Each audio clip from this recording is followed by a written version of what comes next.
오늘 이제 그 에베소서 5장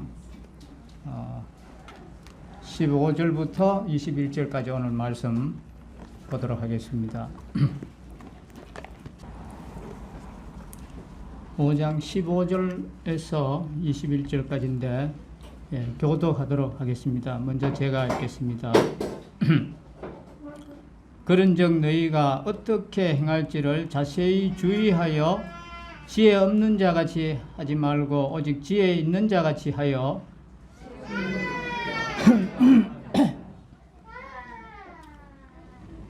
그러므로 어리석은 자가 되지 말고 오직 주의 뜻이 무엇인가 이해하라.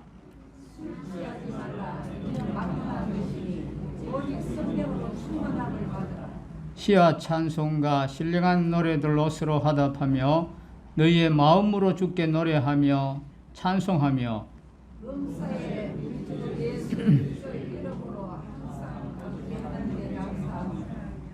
그리스도를 경외함으로 피차 복종하라. 이 에베소서 5장은 그리스도 안에서의 영적인 생활에 대해서 말씀하고 있는데, 지난 이제 1절부터 14절까지에서는 그리스도 안에서의 이제 영적 생활을 하는 데 있어서 아주 중요한 또 전제가 되는 그러한 권면을 바울께서 했습니다. 했고, 이제 오늘부터 오늘 15절 이하에서는 이제 우리가 이제 구체적으로 어떻게 행할 것인가에 대해서 가르치고 있습니다. 어떻게 행할 것인가, 여기 보면 15절에 그런즉 너희가 어떻게 행할지를 자세히 주의하여 이렇게 했죠. 어떻게 행할지를 자세히 주의하여 이렇게 이제 시작을 했습니다.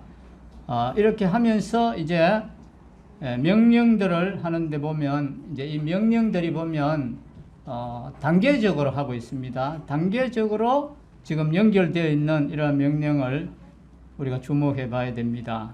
첫째 명령이 뭡니까? 첫째 명령은 지혜롭게 행하라, 이 명령입니다. 지혜롭게 행하라. 제일 먼저 바울은 우리로 지혜롭게 행할 것을 지금 강조하고 있습니다. 예수님께서도 제자들을 이제 전도하러 내보내실 때 이 말씀을 하셨어요. 너희는 뱀같이 지혜롭고 비둘기같이 순결하라. 마태복음 10장 16절에 그렇게 말씀했습니다. 너희는 뱀같이 지혜롭게 해라, 이렇게 말씀했습니다.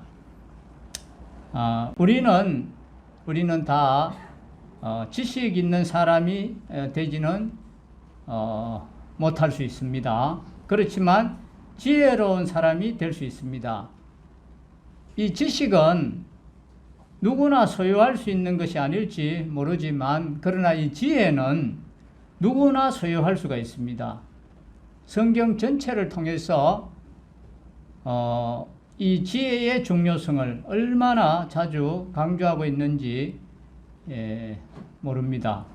이 지혜라는 것은 뭐겠습니까? 이 지혜라는 것은 단순히 어떤 지식의 축적이 아니라 하나님이 우리에게 주신 그러한 교훈을 구체적으로 이제 부딪혀오는 삶의 환경 가운데서 그것을 어떻게 적용시키는가 하는 그런 문제와 연관된 그런 능력입니다.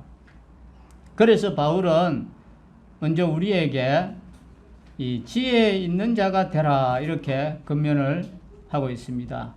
그 어떤 것보다도 우리가 이 지혜를 구할 때 하나님께서 제일 좋아하신다는 사실은 성경 어디에 여러 군데에서 말씀하고 있습니다. 야고보서 1장 5절에도 보면 너희 중에 누구든지 지혜가 부족하거든 모든 사람에게 후히 주시고 꾸짖지 아니하시는 하나님께 구하라, 그리하면 주시리라, 이렇게 말씀했습니다. 그리고 성경의 인물 중에서 이 지혜를 구해서 가장 귀하게 축복을 받았던 한 사람을 우리가 기억할 수 있겠습니까? 그 사람이 누굽니까? 구약에 이 바로 솔로몬이죠. 솔로몬이라고 할 수 있는데 우리 여기 잠깐 손 얹으시고 열왕기상 3장 4절 한번 보겠습니다. 이에 왕이 제사하러 기브온으로 가니 거기는 산당이 큼이라 솔로몬이 그 제단에 1,000번제를 드렸더니 기브온에게서 밤에 여호와께서 솔로몬의 꿈에 나타나시니라. 하나님이 이르시되 내가 네게 무엇을 줄꼬 너는 구하라. 솔로몬이 이르되 주의 종 내 아버지 다윗이 성실과 공의와 정직한 마음으로 주와 함께 주 앞에서 행함으로 주께서 그에게 큰 은혜를 베푸셨고 주께서 또 그를 위하여 이 큰 은혜를 항상 주사 오늘과 같이 그의 자리에 앉을 아들을 그에게 주셨나이다. 나의 하나님 여호와여 주께서 종으로 종의 아버지 다윗을 대신하여 왕이 되게 하셨사오나 종은 작은 아이라 출입할 줄을 알지 못하고 주께서 택하신 백성 가운데 있나이다.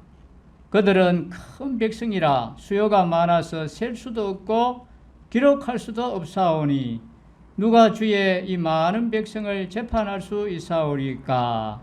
듣는 마음을 종에게 주사 주의 백성을 재판하여 선악을 분별하게 하옵소서. 솔로몬이 이것을 구하며 그 말씀이 주의 마음에 든지라 그랬습니다. 참 이 다윗은 솔로몬의 아버지 다윗은 하나님의 마음에 합한 자라 그랬습니다. 자기 아버지는 하나님의 마음에 딱 좋다 이 말입니다. 하나님의 마음에 들은 사람, 마음에 합한 자였습니다. 그 아들 이 솔로몬의 이 기도도 하나님께서 그 말씀이 주의 마음에 들었다. 이 지혜를 구하니까 그게 딱 마음에 들었다는 거예요. 11절 보십시다. 이에 하나님이 그에게 이르시되 내가 이것을 구하도다. 자기를 위하여 장수하기를 구하지 아니하며 부도 구하지 아니하며 자기 원수의 생명을 멸하기도 구하지 아니하고 오직 송사를 듣고 분별하는 지혜를 구하였으니 내가 내 말대로 하여 내게 지혜롭고 총명한 마음을 주노니 네 앞에도 너와 같은 자가 없었거니와 내 뒤에도 너와 같은 자가 일어남이 없으리라. 이 하나님이 참 이 마음에 흡족해 하시는 것을 볼 수가 있습니다. 이 솔로몬이 쓴 이 자문에 보면은 이 지혜라는 말이 굉장히 많이 나옵니다. 지혜. 이 지혜롭게 된다. 이 말은 지혜가 왜 중요하느냐? 이 지혜롭게 된다는 말은 하나님 뜻대로 살아간다 이 말입니다. 그래서 이게 중요하다는 것입니다. 하나님 뜻대로 살아간다 하는 이 말과 동일한 뜻이 바로 지혜롭게 된다는 말입니다. 그러면 이제 둘째 명령, 이제 본문에 돌아오셔서 둘째 명령은 이제 뭡니까? 세월을 아끼라 이 말입니다. 세월을 아끼라. 지혜롭게 살기 위해서 제일 중요한 것은 바로 이 세월을 아끼는 것입니다. 세월을 아끼는 것. 우리에게 주어진 이 삶의 시간을 통해서 하나님이 원하시는 그 모든 계획을 이루고 참으로 하나님 앞에 영광을 돌릴 수 있는 이 삶을 살기 위해서는 이 세월을 아끼는 일이 필요합니다. 지혜로운 자는 이 사실을 알고 그래서 지혜로운 사람은 세월을 아낍니다. 세월을 아끼라. 이 본래의 뜻은 시간을 살아 이런 뜻입니다. 세월을 아끼라. 이 말은 시간을 살아. 영어 성경에 보면 아끼다 하는 이 말이 아주 흥미로운 단어로 번역되어 있는데 redeem the time. redeem이라는 것은 구원받는다. 또 구속함을 받는다. 이 말을 쓸 때 이 단어를 씁니다.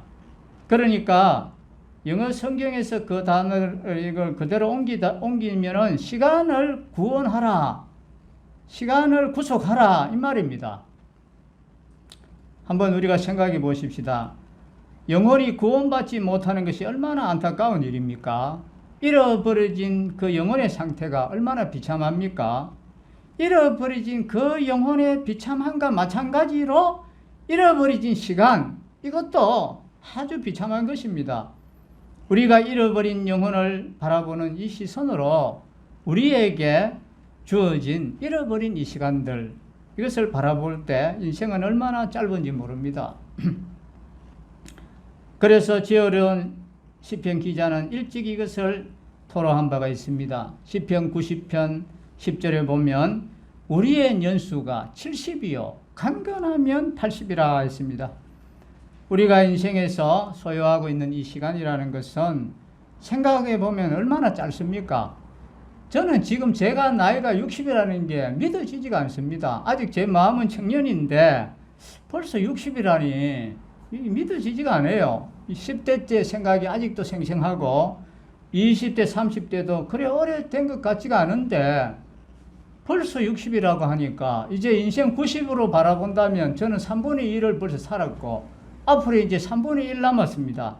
이 3분의 1을 어떻게 하나님이 기뻐하시는 그런 삶을 살까? 지금 이제 저도 연구하고 이제 생각해 보고 있습니다. 이 짤막한 시간을 통해서 여러분은 어떻게 하나님이 원하시는 그런 삶의 발자취를 남기겠습니까? 어떻게 하나님 앞에 영광을 돌리시겠습니까? 세월을 아끼라 그랬습니다.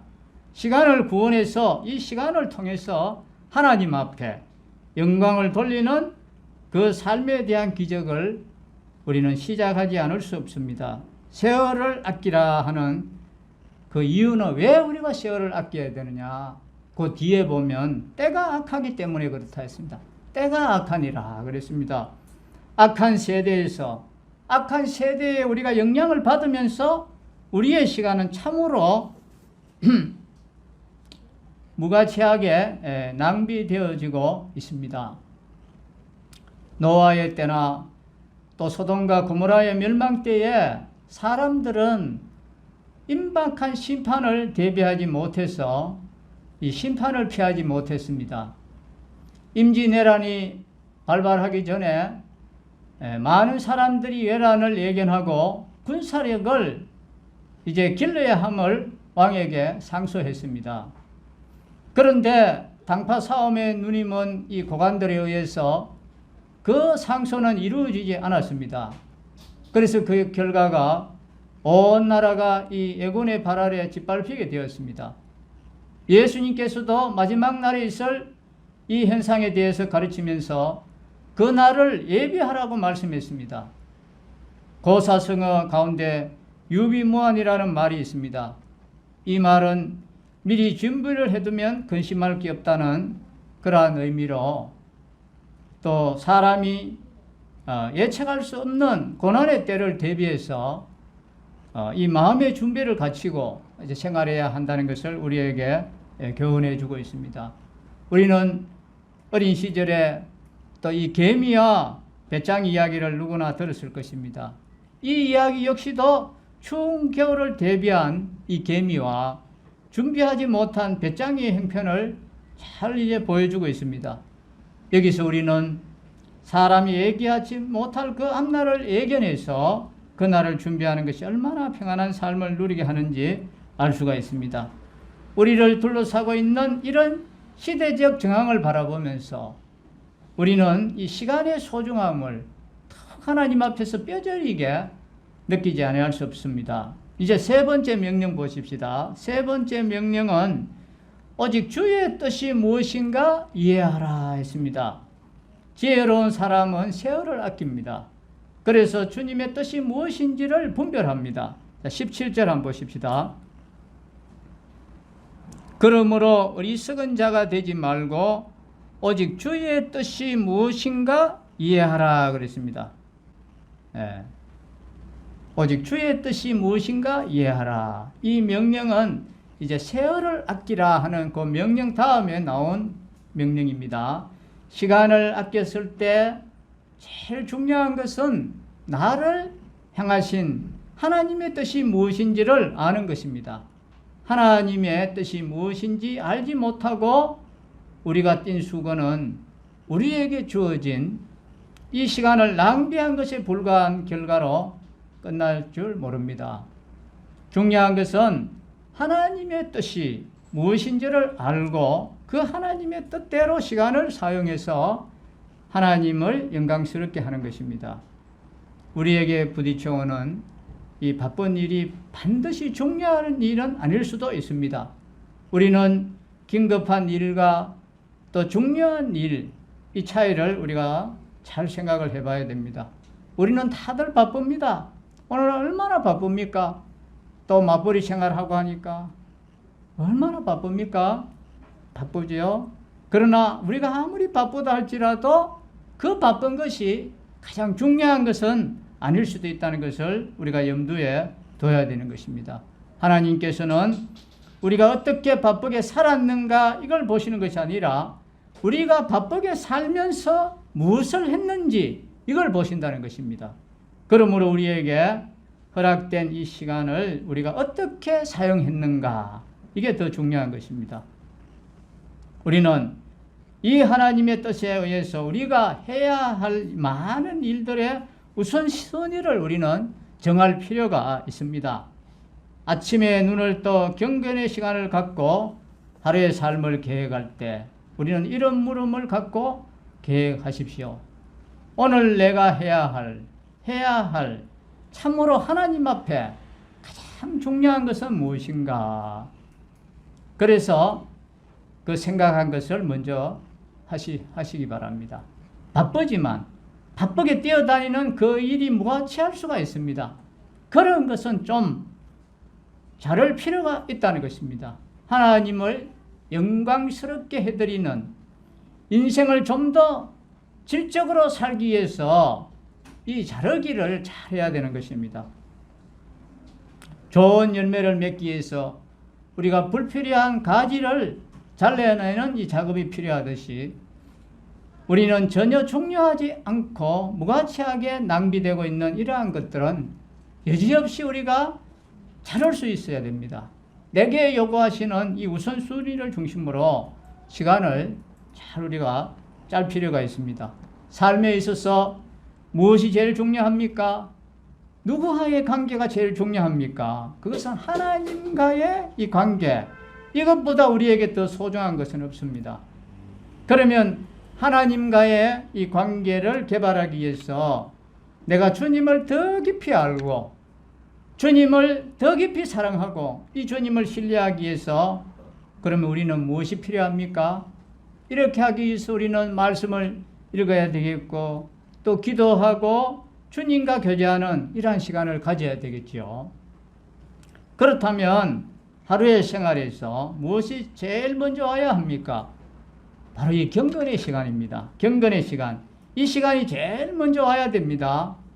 이 마틴 루터는 이런 고백을 했습니다. 나는 너무 바쁘다.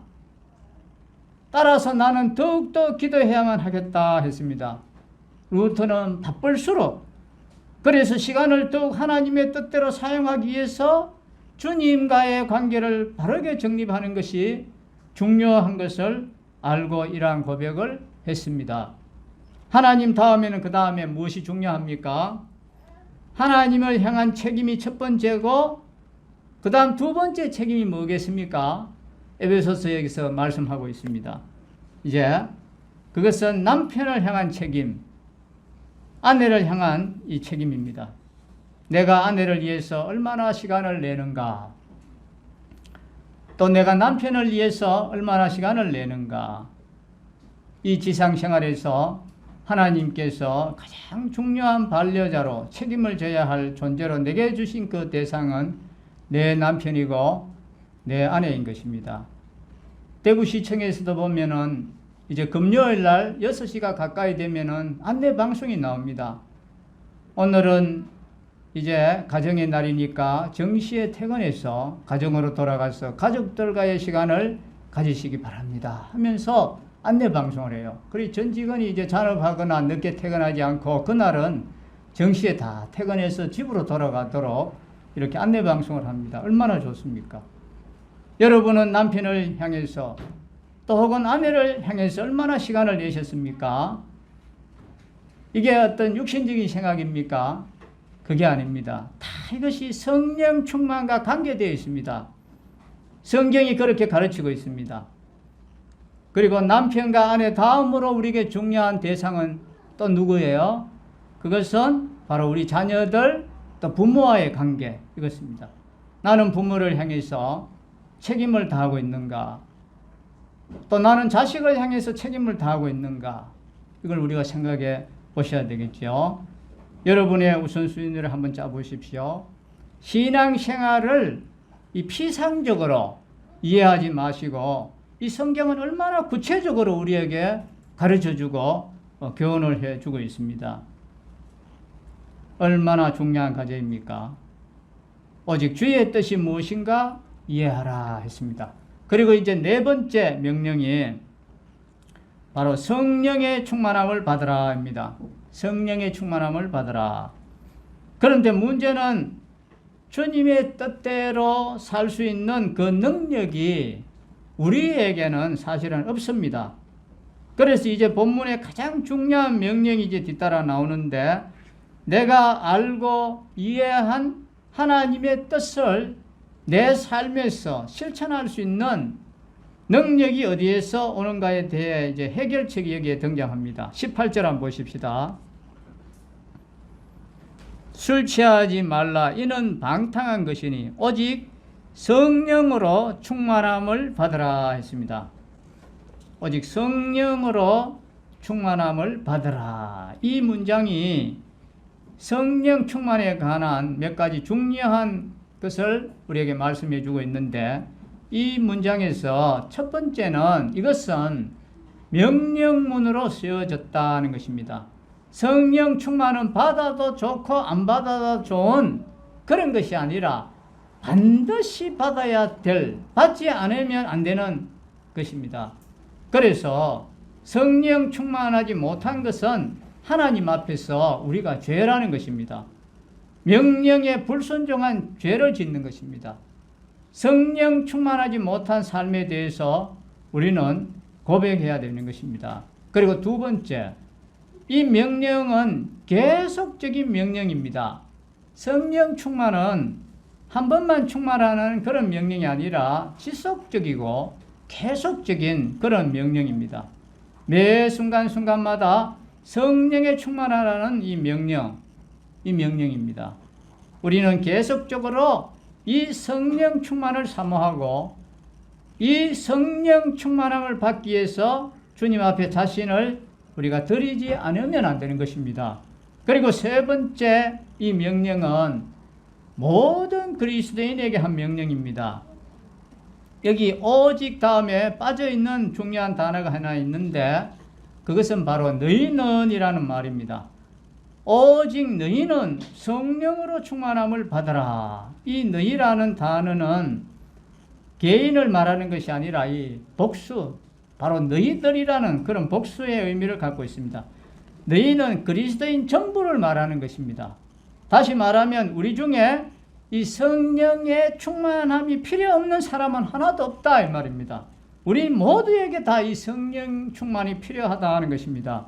그리고 네 번째는 이 명령은 수동태 명령입니다. 성령으로 충만하라가 아니라 성령으로 충만함을 받으라. 이것이 이 명령입니다.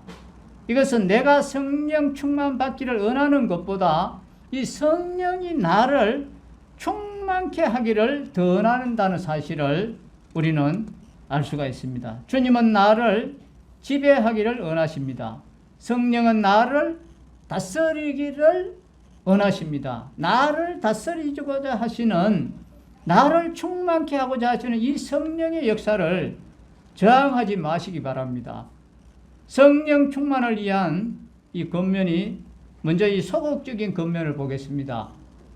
우리는 성령의 충만함을 받으라는 이 명령과 연관해서 이런 말씀들을 아울러 생각해 볼 수가 있는데, 자, 여기 손 얹으시고 데살로니가 전서 5장 19절 한번 보십시다. 그 몇 장 이제 넘기면 데살로니가전서 5장 19절에 성령을 소멸하지 말며 그랬습니다. 성령을 소멸하지 말아라 했습니다. 자, 그 다음에 또 하나 찾아볼 말씀은 에베소서 이제 4장 30절 보십시다. 4장 30절에 하나님의 성령을 근심하게 하지 말라 했습니다. 여기는 하나님의 성령을 근심하게 하지 말라. 성령은 우리를 다스리고 지배하기를 원하시는데 우리의 삶 가운데 이 죄가 들어오면 성령은 근심을 합니다.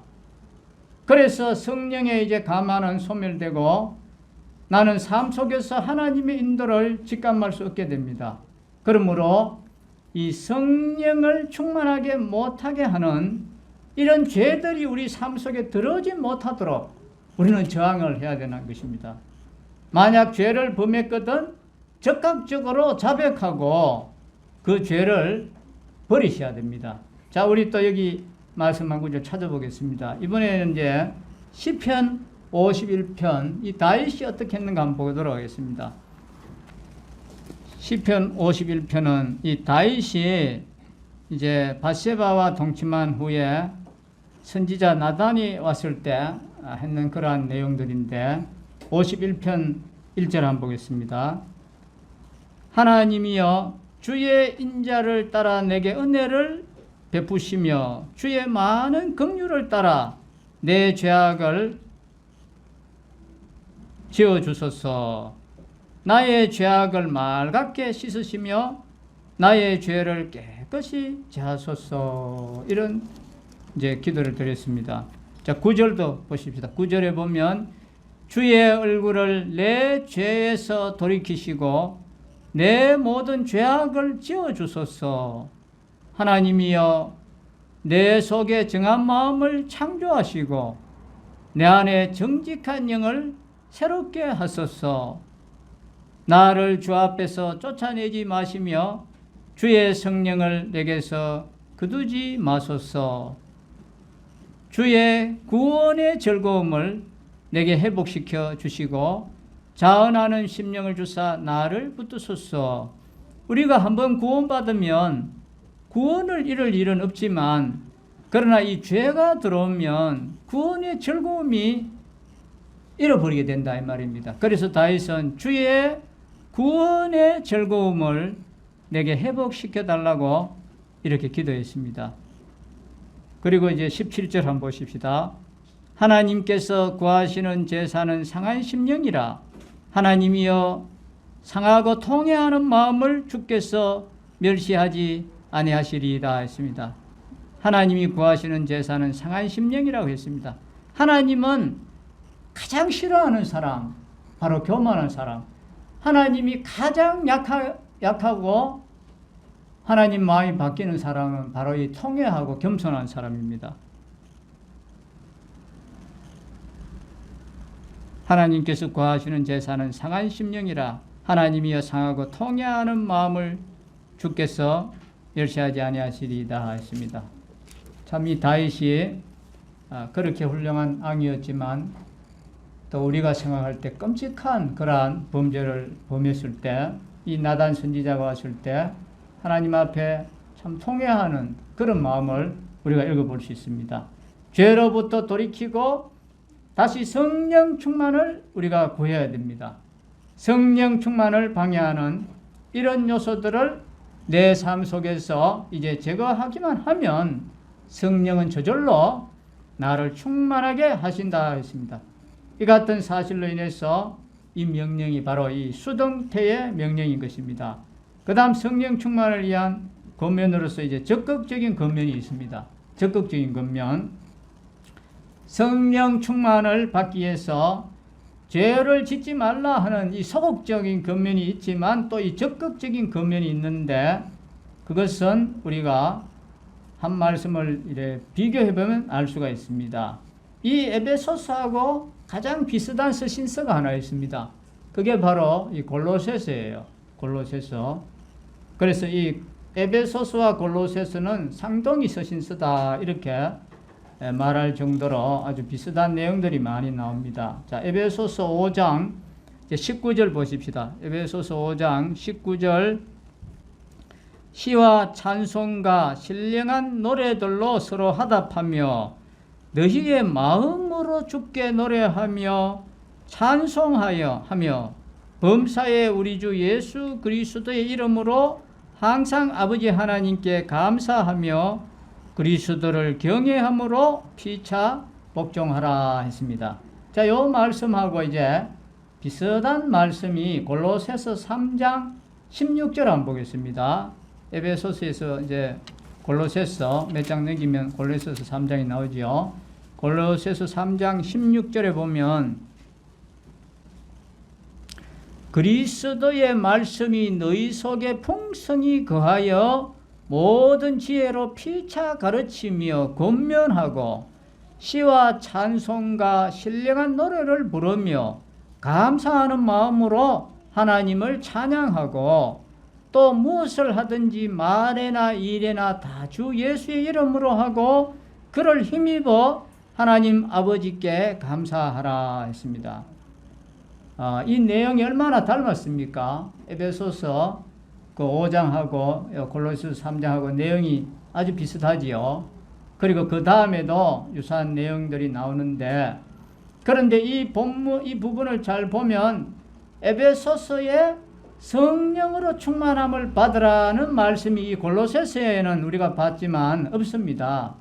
그런데 이 성령으로 충만함을 받으라는 대신에 뭐가 있습니까? 16절 그 앞에 나오잖아요. 그리스도의 말씀이 너희 속에 풍성히 거하여 이렇게 말씀했습니다. 결국 에베소서에 이 성령으로 충만함을 받으라는 이 말씀을 골로새서에서는 바울이 다른 표현으로 바꿔서 말씀을 했는데, 성령의 충만은 바꿔 말하면 그리스도의 말씀이 내 속에 풍성히 거하도록 하는 이것입니다. 그리스도의 말씀이 내 속에 풍성히 거하도록 하는 것, 그것이 이 성령의 충만함을 얻기 위해서 적극적으로 우리가 해야 할 일입니다. 우리가 성령 충만을 위해서 소극적으로는 죄를 짓지 말아야 되겠지요. 우리의 삶 속에서 죄를 안 짓도록 항상 그리스도인은 조심해야 됩니다. 우리는 구원받았으니까 그냥 마음대로 살아도 되고, 그냥 육신적인 그 세상 사람들처럼 그냥 죄도 마음대로 짓고, 그게 아니지요. 항상 조심해야 됩니다. 죄를 짓지 않도록 조심하고, 또 적극적으로는 하나님의 말씀이 내 속에 풍성히 거하도록 해야 된다는 것입니다. 성령 충만의 이 현상을 보면, 말씀이 내 속에 거하면 어떤 현상이 일어나겠습니까? 시편 119편 11절에 보면은 이렇게 말씀했습니다. 내가 주께 범죄하지 아니하려 하여 주의 말씀을 내 마음에 두었나이다 그랬습니다. 이 시편 기자는 주님에게 이게 범죄하지 아니하도록 하기 위해서 주님의 이 말씀을 내 마음에 두었나이다 그랬습니다. 이 말씀을 어떻게 마음에 둘 수 있습니까? 그것은 우리가 말씀을 암송하고, 또 암송한 말씀을 묵상하고, 또 묵상한 말씀을 생활 속에 적용시키고, 또한 말씀을 읽고 연구하고, 이런 것들이 다 하나님의 말씀을 내 마음에 두는 것입니다. 이 말씀과 성령의 관계는 절대로 분리할 수 없는 역동적인 관계를 잘 깨닫기 바랍니다. 이 성령의 역사는 막연한 것이 아닙니다. 자, 이제 에베소서 6장 17절 한번 보십시다. 에베소서 6장 17절에 구원의 투구와 성령의 금 곧 하나님의 말씀을 가지라. 이 성령의 칼, 금, 곧 하나님의 말씀을 가지라 그랬습니다. 다시 말해서 성령께서 사용하시는 무기가 뭡니까? 바로 이 말씀이라는 것입니다. 이것은 성령께서 말씀을 통해서 역사하신다는 사실을 보여주고 있습니다. 내 마음속에 이 말씀이 거하고, 또 내가 이 말씀대로 살기를 참으로 원하고, 말씀을 생활 속에 적용시키기를 원한다면 내 안에 이 성령님께서 역사하시는 것입니다. 그리고 성령께서는 내 안에 있는 그 말씀을 사용해서 나를 지배하시는 것입니다. 이것이 바로 성령 충만인 것입니다. 성령 충만하면 우리의 삶 속에 어떤 변화가 따라옵니까? 우리는 앞에서 이 변화를 조금 생각했습니다. 성경은 이제 성령 충만한 삶이 이루어져야 할 가장 중요한 삶의 장으로 가정에서부터 이 부부관계를 들었습니다. 성령 충만한 남편은 어떻게 해야 하는가? 성령 충만한 아내는 어떻게 살아야 하는가? 그런 다음에 이제 그 관계는 부모와 자녀의 관계로 이것이 다 연결되어 있습니다. 그리고는 이제 또 종과 상전과의 관계 이렇게 넘어옵니다. 현대적인 거로 말하면 이제 고용인과 피고용인 우리의 직장 생활에 대해서 말씀하는 것입니다. 직장 생활에서 우리가 어떻게 해야 되는지, 우리가 성령에 충만했을 때 이 성령의 다스림을 받는 진정한 그리스도의 삶은 맨 처음에는 이 가정에서입니다. 그리고 두 번째는 직장에서 실현되는 것입니다. 이것이 그리스도 안에서 어떻게 행할 것인가를 가르쳐주고 있는 영적인 삶입니다.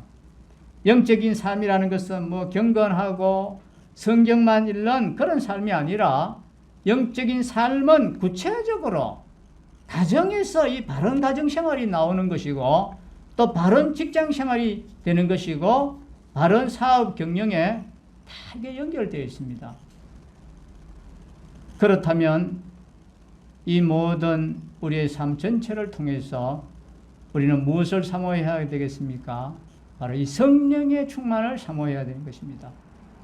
뭐 서울시장이나 또 부산시장 이런 분들이 참 인도자로서 본을 보여야 할 분이 성추행 사건으로서 부끄러움을 당하고 우리에게 본이 안 되는 이러한 것들을 봅니다. 그래서 일찍이 신명기에서는 왕위에 오르를 자들은 이 하나님의 율법책을 등사를 해서 그것을 옆에 두고 부지런히 읽으라고 했습니다. 이 하나님 말씀을 부지런히 읽으면 교만하지 않고 겸손하게 되어서 왕위가 장구하리라 이렇게 말씀했습니다. 그리스도가 없으니까 사람이 이제 높은 자리에 오르가면 교만하게 되어 있습니다. 죄를 이길 힘이 없습니다. 또 그리스도인이라 할지라도 육신에 사로잡히면 죄를 이겨낼 수 없습니다. 그래서 우리는 항상 하나님의 말씀에 사로잡혀야 됩니다. 하나님의 말씀이 풍성히 거해서 우리는 이제 성령의 지배를 받아야 됩니다. 성령의 충만을 사모해야 됩니다. 이제 여러분 자신에게 한번 물어보십시오. 나는 성령에 충만한가? 충만하지 못하다면 성령 충만하지 못한 죄를 우리가 고백할 필요가 있습니다. 그리고 말씀을 가까이 하실 필요가 있습니다. 말씀을 마음에 두고 성령의 지배를 사모하는 삶을 살 때 지속적으로 그리고 계속적으로 그리스도 안에서 바뀌는 영광스러운 삶이 내 삶이 될 것입니다. 우리는 이제 다음에서 이제 보다 구체적인 이 세 가지 삶의 영역, 부부관계, 또 이제 부모와 자녀 사이의 관계, 직장 사이의 관계의 삶을 이제 다음에 다루겠습니다. 오늘 이제 말씀은 에베소서 5장은 그리스도 안에서의 이 영적인 생활을 이야기하는데 이 본문에서는 우리가 구체적으로 어떻게 행할 것인가에 대해서 가르치고 있습니다. 첫 번째는 지혜롭게 행해라 했습니다. 그리고 두 번째는 세월을 아끼라 했습니다. 그리고 세 번째는 오직 주의 뜻이 무엇인가 이해하라 했습니다. 그리고 네 번째는 오직 성령으로 충만함을 받으라 했습니다. 이 말씀 우리가 꼭 기억하고 우리의 삶에서 그리스도의 인격이 나타나고 그리스도가 나타날 수 있도록 우리가 힘쓰고 또 노력도 하고 또 기도도 해야 되겠습니다. 기도하겠습니다.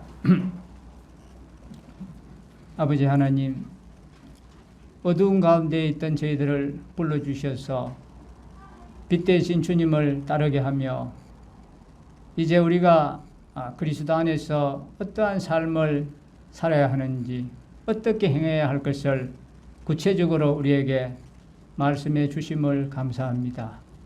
우리는 무엇보다도 지혜롭게 행하고 또 우리는 세월을 아끼고 또 오직 주의 뜻이 무엇인지 이해하고 성령으로 충만함을 받는 이러한 삶이 되어서 우리를 통해서 많은 사람들이 하나님 앞에 영광을 돌리고 주께로 돌아오는 이러한 역사에 우리가 다 쓰임받을 수 있도록 주님 우리를 인도하여 주시옵소서.